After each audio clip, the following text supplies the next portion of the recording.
The summer thermal winds showed up each day for round 1 at the Tarifa Strapless Kitesurfing Pro in June. 12 pre-qualified riders from last year's event were joined by 8 riders who made it through a qualification round alongside 4 local wildcards. The Levante wind eventually kicked in late Friday afternoon after a super hot morning that saw the crowd swarm the water's edge at Vaqueros.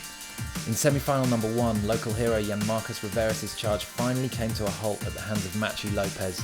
Jan Marcos repeatedly came in close and urged the crowd to cheer harder, but as we'd seen throughout the contest, his accomplished Cape Verdean opponent continued to increase the intensity of his performances.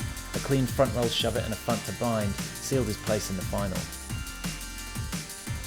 Semi-final number 2 is a very intriguing matchup, pitting power against power.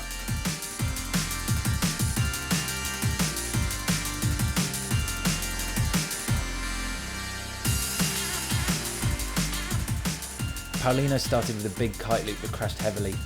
He didn't try that trick again in the heat, whereas Airton managed to stomp a couple. After another slow start, Airton retaliated with a massive shifty 3 before going on to rapidly nail 8 tricks in a row on 4 tacks, booking his place in the final to meet his great friend Matchu.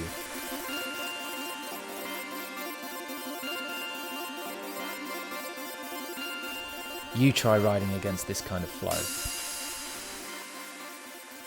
So, 2 of the most prolific strapless freestylers met in the final. The healthy rivalry that these 2 good friends have developed, pushing each other harder and harder, is undeniable.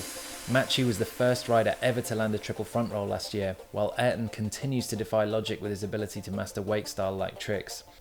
Once again, Airton seemed anxious in the opening minutes and was riding with a frenzy that led to crash after crash. Even tripping over a piece of chop on his way out on one run, visibly frustrated, he smashed the water with his fist. Matchu, meanwhile, was lacing together a succession of aerials, taking advantage of his opportunity. Matchu mentioned before the heat that he'd continue with his aerial style, hoping that the judges would reward his flow over Airton's power. In the final count-up, they both landed very similar tricks, apart from the double front roll of Matchu and the powered front and backside passes of Airton. The difference in the end was down to just half a point on some judges' score sheets. After crashing 3 front roll shove-it attempts hard, Airton showed what a great competitor he is, eventually stomping one of the best examples of that trick in the whole contest.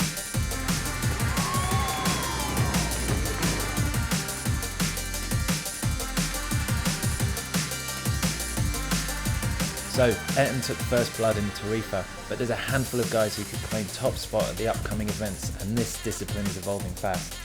The potential for what we're going to see when these guys get into proper waves later in the season is mind-blowing.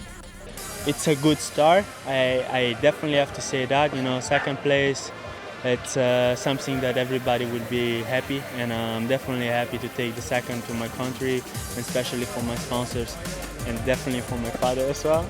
You know, because everything starts with him, and he believes a lot. He gives me a lot of possibility, also north and I. It's just wonderful. You know, I can't complain. Yeah, I'm feeling so stoked right now to feel like to win double ones. And this year I have to say is even harder because a lot of athletes like been training so hard. Like the passes this year went crazy, and like I'm super stoked that I found Matchu in the final. That was my dreaming always. I think for him too.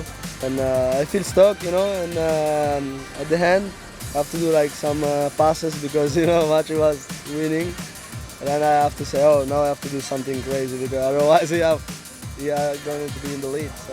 The GKA Wave and Strapless Freestyle Tour moves on to Sotavento in Fuerteventura in August, Mauritius in September, Dakhla in Morocco in October, and Fortaleza in Brazil in November.